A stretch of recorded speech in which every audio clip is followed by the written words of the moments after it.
This is an exhibit of native wildlife. All the animals here have a sad story attached to them somehow, and that's how they ended up here. And some of them are animal ambassadors that can be used in education programs. My name is Todd Volkman. I'm the exhibit caretaker at the Kansas Wildlife Exhibit. The star of the place is probably Rufus the Bobcat. He's about 2.5. He's almost 3 now. He's very popular.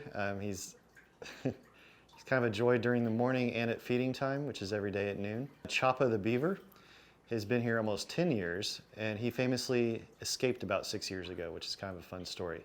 You'll have to come visit here to hear about that. They have different stories attached to him. Nothing was caught in the wild to be brought here. The animals in the exhibit have injuries. They might be too used to people to be released. That's the case of the bobcat. A lot of the birds here are physically injured. They might look like they're fine, but they most often have some kind of sight or flight issue, like an injured wing. The nature of animal care is that animals have to eat. So every day at noon, that is feeding time. It turns into a program. Now, by every day, that's weekdays, weekends, holidays, 365 days a year, care does happen at this facility.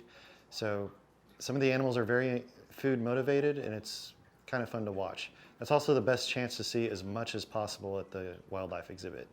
Some animals do kind of keep their normal schedule, which might mean they're more active at night, but they will wake up for lunch. So during feeding time, which is every day at noon, that is also when our indoor exhibit is typically open. That's a chance to see some other things that are out there that you may not come across very often. Some of the smaller, like reptiles, amphibians, little invertebrates. It does include a few spiders, but everything's in a cage. A lot of animals you might have heard about or know about, but you don't see them very often, and we kind of like to talk about those, especially if they have some kind of misconception attached to them. In addition to that, we also have a social media presence. If you follow the Kansas Wildlife Exhibit on Facebook or Instagram, there's proof that we have a beaver here.